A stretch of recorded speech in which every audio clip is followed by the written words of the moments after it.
Okay, good morning. Good morning sir. जो next हमारी unit है वो है कॉमन एलिमेंट्स ऑफ प्रेगनेंसी या कॉमन डिसऑर्डर्स ऑफ प्रेगनेंसी। ठीक है, तो इसमें सबसे इम्पोर्टेंट आता है हमारे पास हाइपर एमेसिस ग्रेविड्रम। ठीक है ना, तो इसमें थ्योरी में एग्ज़ाम में आ सकता है और प्रैक्टिकली भी पूछ सकते हैं कि ये क्या है और क्या इसके लिए आप लोग नर्सिंग मैनेजमेंट करेंगे या मेडिकल मैनेजमेंट हो सकता है। ठीक है, छोटा सा टॉपिक है। मेनली आपको डेफिनेशन और क्लिनिकल मैनिफेस्टेशन थोड़े से आइडिया हो तो आप हाइपर एमेसिस ग्रेविड्रम को कंप्लीट कर सकते हैं। आप लोग आवाज़ नहीं करेंगे तो आवाज़ आएगी, है ना। ठीक है, तो हाइपर एमेसिस ग्रेविड्रम काफ़ी इम्पोर्टेंट टॉपिक है। नर्सिंग मैनेजमेंट अप्रोक्सीमेटली सेम होगी जो सिंपल नोजिया एंड वॉमिटिंग की होती है, बस क्लिनिकल मैनिफेस्टेशन और थोड़ा सा डिफाइन कैसे करोगे वो आपको इसमें समझना है। ठीक है, छोटा सा टॉपिक है, कोई बड़ा नहीं है। तो जितने भी ये कॉमन डिसऑर्डर्स हैं वो हम एक एक करके कवर करेंगे। तो सबसे पहले इसका जो बैकग्राउंड में है वो जान लेते हैं कि हाइपर एमेसिस ग्रेविड्रम क्यों होता है।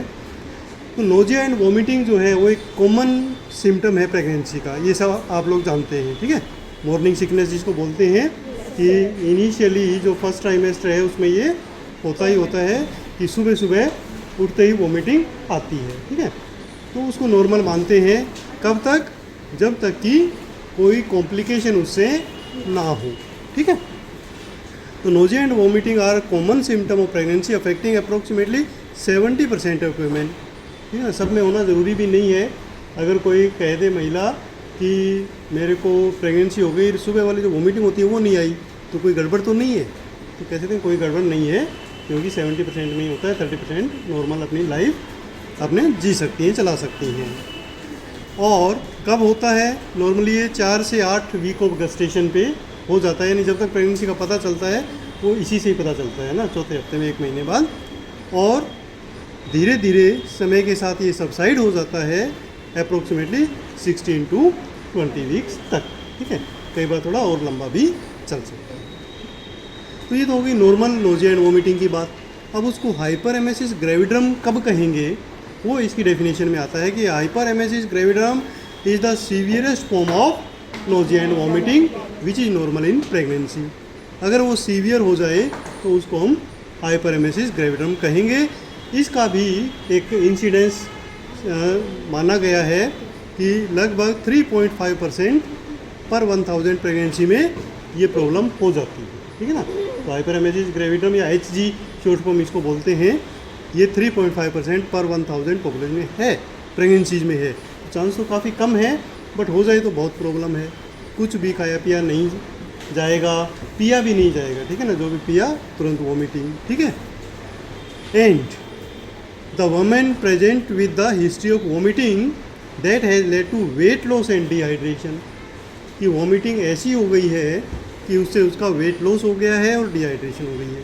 ठीक है, तो यहीं से ही डिफरेंस पता लगता है कि उसको नॉर्मल नोजिया वॉमिटिंग है या हाइपर एमेसिस ग्रेविड्रम है। ठीक है ना, डेफिनेशन में भी यही पॉइंट आते हैं कि अगर मान लो नोजिया वॉमिटिंग की लेडी आती है तो उससे हम पूछते हैं ठीक है आपका वज़न सही बढ़ रहा है, प्रेगनेंसी के हिसाब से जितना बढ़ रहा है, हाँ जी वो तो बढ़ रहा है, तो इसका मतलब ठीक है कोई HG नहीं है।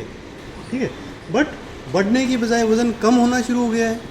ठीक है, और देखने से ही ऐसी कंडीशन लग रही है कि उसको सीवियर डायरिया हो गया हो, मतलब डिहाइड्रेशन के सिम्टम यदि आते हैं तो फिर उसको HG का सोचना चाहिए कि हो सकता है इसको हाइपर एमेसिस ग्रेविड्रम हो गया हो। तो डिफाइन कैसे करेंगे? इसकी डेफिनेशन में ही यही चीज़ शो की गई है कि excessive vomiting during pregnancy leading to dehydration. ठीक है, electrolyte imbalance, ketosis and weight loss more than 5% of pre pregnancy wait.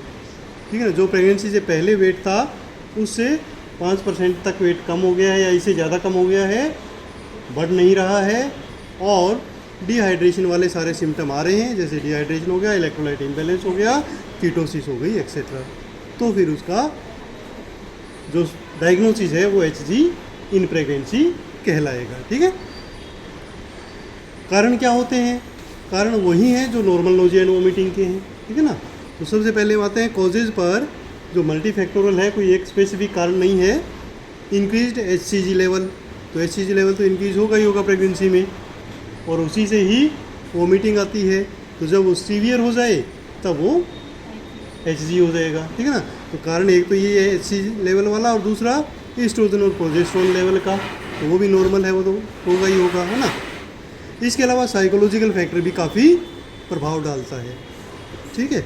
कैसे, यही हमें जब हमारा नर्सिंग मैनेजमेंट या मेडिकल मैनेजमेंट आएगा तो उसमें भी यही पॉइंट शो होंगे कि हमें ध्यान क्या रखना है। HCG लेवल का और एस्ट्रोजन लेवल का तो हम ध्यान नहीं रख सकते, क्योंकि वो तो बढ़ना ही है, उसको कम करना नहीं है। तो ध्यान किसका रखेंगे? स्ट्रेस एंड एंजाइटी का, ठीक है ना।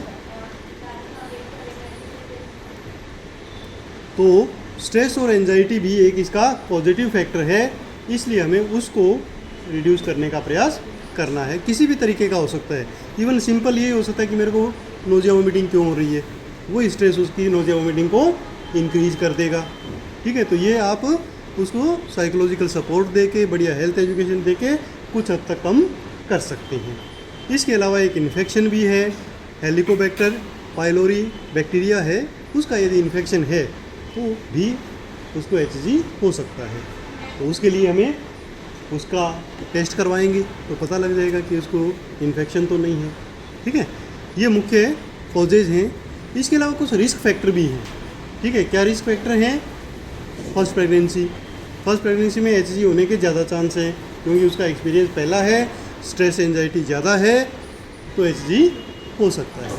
इसके अलावा मल्टीपल गस्टेशन से क्या होगा कि जो हार्मोनल इनबैलेंस है वो ज़्यादा होता है और HG तक वो जा सकती है। मोलर प्रेगनेंसी, ठीक है ना, मोलर प्रेगनेंसी में भी ये देखा गया है कि HCG के लेवल काफ़ी ज़्यादा होते हैं नॉर्मल से भी, ठीक है। तो भी उसको क्या होगा? HG होगा। या हिस्ट्री ऑफ HG, प्रीवियस अगर प्रेगनेंसी में उसको HG है तो भी अब चांसेस रहेंगे, ठीक है। तो ये उसके क्या होंगे? हाई रिस्क होंगे HG के, ठीक है।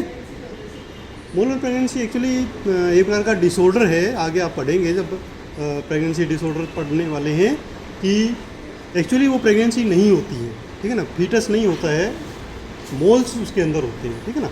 उसके कारण हाइड्रेटेड फॉर्म मोल होता है, वो आगे आपके आएगा। तो उसके कारण बाकी सिम्टम प्रेगनेंसी जैसे होते हैं, बट ये एडिशनल हो जाता है, HG होता है। तो HG जिसको होता है नॉर्मली सबसे पहले ये टेस्ट करवाते हैं कि उसको मोलर प्रेगनेंसी तो नहीं है, ठीक है। तो वो प्रेगनेंसी नॉर्मल नहीं है, फीटस नहीं है, पेट में कुछ हो रही है ना। ओबेसिटी, अगर मोटापा है तो भी ये होगा, ठीक है। तो प्रेगनेंसी अगर वैसे आप जनरल हेल्थ एजुकेशन देते हैं, कोई न्यूली वेडिड है तो उसको ये बता सकते हैं कि फर्स्ट प्रेगनेंसी से पहले थोड़ा सा वेट सेट कर लेना, प्रेगनेंसी के बाद बढ़ना चाहिए, पहले नहीं बढ़ना चाहिए, ठीक है ना। ये थोड़ा सा उसको हेल्थ एजुकेशन आप दे सकते हैं। क्लिनिकल मैनिफेस्टेशन क्या होंगे? अभी जितना हमने स्टडी किया उससे काफ़ी तो आइडिया लग गया होगा कि एक तो इंक्रीज्ड वॉमिटिंग और नोजिया होगा, बहुत ज़्यादा वॉमिटिंग होगी। Inability to tolerate food and fluid, कोई भी खाना कोई भी लिक्विड टोलरेट नहीं कर पाएगी वो, ठीक है ना। इसके अलावा वेट लॉस होगा, जो 5% प्री प्रेगनेंसी से ज़्यादा वेट लॉस हो गया है ना, तो ये HG हम मानेंगे। साइंस ऑफ डिहाइड्रेशन जो हमने सारे पढ़े, dry mouth, low blood pressure, tachycardia, oliguria, वो सारे होंगे। क्यों? क्योंकि जो भी ले रहा है वो सारा का सारा वोमिटिंग के थ्रू निकल रहा है ना, तो डिहाइड्रेशन होना ही होना है। इलेक्ट्रोलाइट इम्बैलेंस हो जाएगा, इलेक्ट्रोलाइट इम्बैलेंस होने से मसल वीकनेस, कन्फ्यूजन, ये सारे साइन सिम्टम हो सकते हैं। इसके अलावा कीटोटिक ब्रेथ ऑर्डर की जो कीटोन बॉडी जब इंक्रीज हो जाती हैं तो मुंह से एक स्पेशल स्मेल आती है जिसको हम बोलते हैं कीटोटिक ऑर्डर, वो आएगी तो भी आइडिया लग सकता है कि इसको प्रॉब्लम है HG की। टेस्ट क्या करवाएंगे? यूरिन एनालिसिस, जिसमें कीटोन बॉडीज़, कीटोन कितना आ रहा है, स्पेसिफिक ग्रेविटी कितनी है, इनकी जांच करवाएंगे। ब्लड टेस्ट में इलेक्ट्रोलाइट इम्बैलेंस इसमें हो रहा है तो सबसे पहले हम इलेक्ट्रोलाइट्स ही करवाएंगे, लीवर एंजाइम करवाएंगे, किडनी फंक्शन टेस्ट करवाएंगे और थायराइड फंक्शन टेस्ट करवाएंगे, ठीक है ना। इन तीनों को रूल आउट कर लेंगे, कोई प्रॉब्लम नहीं है या है। और फिर मेजर अल्ट्रासाउंड, ठीक है ना। अल्ट्रासाउंड से हमें मोलर प्रेगनेंसी का पता लग जाएगा और अगर मल्टीपल गस्टेशन है तो भी पता लग जाएगा, ठीक है ना। मल्टीपल गस्टेशन मतलब अगर डबल बेबी है, ट्विन्स हैं, तो भी HG होने के चांस रहते हैं। तो वो हमें किससे पता लग जाएगा? अल्ट्रासाउंड से। ठीक है। अब नेक्स्ट पॉइंट आता है कि कॉम्प्लिकेशन क्या हो सकते हैं। तो जैसे ही HG का आइडेंटिफिकेशन हो, आपको तुरंत ट्रीटमेंट के लिए उसको भेजना है, नहीं तो कॉम्प्लिकेशन हो सकती हैं। इफ़ लेफ्ट अनट्रीटेड, टाइम से हमने ट्रीटमेंट नहीं किया तो क्या होगा? कॉम्प्लिकेशन होंगी। सीवियर डिहाइड्रेशन हो जाएगा, और सीवियर डिहाइड्रेशन होगा तो क्या होगा? कैंडिडेट शॉक में चली जाएगी। ठीक है ना। तो हाइपोवॉल्यूमिक शॉक होगा। अब प्रेगनेंसी में शॉक में चली गई तो रिस्क है बच्चे के लिए भी और मदर के लिए भी, है ना। तो ये कॉम्प्लिकेशन है। इसके अलावा सीवियर इलेक्ट्रोलाइट इम्बैलेंस हो जाएगा, जिसमें एरिथमियाज हो जाएगा, मतलब हार्ट के ऊपर भी असर पड़ेगा और हार्ट का जो रिदम है वो गड़बड़ा जाएगा। इसके अलावा ब्रेन पे असर पड़ेगा। ठीक है ना। वर्निके एनसेफेलोपैथीज हो जाएंगी। किडनी पे असर पड़ेगा, रीनल फेलियर हो सकता है, और foetal growth retardation and preterm birth हो सकती है। ठीक है। तो ये कॉम्प्लिकेशन इसमें हो सकती है। तो HG का पता लगते ही तुरंत उसको ट्रीटमेंट के लिए भेजना है। ट्रीटमेंट में होगा क्या? पहले देख लेते हैं मेडिकल मैनेजमेंट, एंटी इमेटिक्स। ठीक है ना। सबसे पहले डॉक्टर जाते ही एंटी इमेटिक्स शुरू करेंगे, जिसमें ओनेंडोस्टेरोन, मेटाक्लोप्रोमाइड और प्रोमेथाजीन शामिल है। इनमें से कोई भी दे सकते हैं। विटामिन सप्लीमेंटेशन साथ साथ में चलेगा, स्पेशली थायामीन। ठीक है ना। विटामिन B1 उसको देना है। न्यूट्रिशनल सपोर्ट देंगे। अब न्यूट्रिशनल सपोर्ट उसका मुंह से खाने को बिल्कुल मन नहीं करेगा, तो नेजोगैस्ट्रिक ट्यूब डाल के या पैरेंटल न्यूट्रिशन IV फ्लूइड उसको देंगे। ठीक है ना। हॉस्पिटलाइजेशन ज़रूरी हो जाएगा यदि बिल्कुल भी वो ले नहीं पा रही है तो। ठीक है। तो हॉस्पिटलाइजेशन करेंगे। Intake output monitoring, IV fluid replacement. ठीक है ना। वो डिपेंड करेगा कि पोटेशियम वाला देना है या क्या देना है। जब हम ब्लड इलेक्ट्रोलाइट टेस्ट करवा लेंगे तो उसके हिसाब से उसका मैनेजमेंट चलता है। अब नर्सिंग केयर क्या देनी है, स्पेशल क्या ध्यान रखना है? जब पेशेंट एडमिट हो गया है तो हमें ये दो वाइटल साइंस कंटिन्यू मॉनिटर करनी है। क्यों करने हैं? पेशेंट कभी भी शॉक में जा सकता है, तो कंटिन्यू उसकी मॉनिटरिंग करनी है। ब्लड प्रेशर, पल्स, टेम्परेचर सब, है ना। वेट चेक करना है, कितने और डाउन तो नहीं जा रही है। फ्लूइड बैलेंस कैसे चेक करोगे? इनटेक आउटपुट चार्ट मेंटेन करेंगे। ठीक है ना। फर्स्ट ईयर में किया ही होगा। अभी जब आप वार्ड में जाएंगे मिडवाइफरी में, तो उसमें आपको पता लगेगा कि सबका ही करना होता है वहाँ, तो है ना। ज़रूरी है कि आपने फ्लूइड इनटेक कितना गया है, आउटपुट कितना गया है वो देखना है। Check for dehydration regularly check करना है, और इलेक्ट्रोलाइट इम्बैलेंस वो डॉक्टर चेक करेंगे, तो आपको भी वो मॉनिटर करना है, रिपोर्ट आएगी उसके बाद में। ठीक है। इंटरवेंशन क्या करेंगे? ये तो हो गया असेसमेंट, कि रूटीन असेसमेंट किया, फिर इंटरवेंशन किया कि मेंटेन NPO इनिशियली। जैसे ही पेशेंट हॉस्पिटल में आएगा उसको NPO रखना होता है, क्योंकि इस कंडीशन में आई है कि कुछ भी उसको टॉलरेट ही नहीं होगा। ठीक है ना। और आपने थोड़ा सा एक ढक्कन दिया, 2 ढक्कन बाहर आ जाएंगे, तो और ज़्यादा डिहाइड्रेशन चली जाएगी। तो इनिशियली NPO रहेगा, देन इंट्रोड्यूस क्लियर फ्लूइड। कुछ समय बाद डॉक्टर के ऑर्डर के अनुसार क्लियर फ्लूइड इंट्रोड्यूस करेंगे, सिप करके। जब वो टॉलरेट होगा तो फिर लिक्विड डाइट इंक्रीज करेंगे, है ना। इसके अलावा IV फ्लूइड जो चल रहा होगा उसको मॉनिटर करना ही करना है। अच्छा, जब आप उसको खाना शुरू करवा देंगे तो उसमें एक विशेष ध्यान रखना होता है, avoid strong order and greasy foods. ठीक है ना। सिंपल ब्लेंड डाइट उसको देनी है, पहले क्लियर, फिर थोड़ी सी सेमी सॉलिड, बट उसमें कोई मिर्च मसाले नहीं, उसकी खुशबू से भी वोमिटिंग आ जाती है। ठीक है ना। तो खुशबू वाले मसाले, खुशबू वाला खाना नहीं देना। ठीक है। हेल्थ एजुकेशन पे ध्यान देना है, परिवार की भी और उसकी भी, लेडी को भी बताना है और उसके जो अटेंडेंट्स है उनको बताना है। ठीक है ना। कि क्या इसका ध्यान रखें, जैसे ईट स्मॉल एंड फ्रीक्वेंट मील, बहुत ही थोड़ा थोड़ा, बार बार खाओ, हर 2 घंटे में खा लो, कोई बात नहीं। ठीक है ना। ऐसे नहीं कि सुबह खाया, दोपहर में खाया, शाम को खाया तो ज़्यादा खाया। ठीक है। तो स्मॉल फ्रीक्वेंट फीड देनी है, जितनी वो टॉलरेट कर सके। ठीक है। कीप हाइड्रेटेड, लिक्विड ज़्यादा देना है, वो भी थोड़ा थोड़ा। ठीक है ना। एक साथ ज़्यादा नहीं। रेस्ट एंड स्ट्रेस रिडक्शन, ये इम्पोर्टेंट है। ये परिवार वालों को समझानी है कि स्ट्रेस तुम्हारे कारण ही हो रहा होगा ना। तो ऐसा कंडीशन करनी है कि उसको कोई भी स्ट्रेस नहीं हो, आराम से वो रेस्ट करे, साउंड स्लीप ले, तो भी ये जो साइन सिम्टम है वो सबसाइड हो जाएंगे।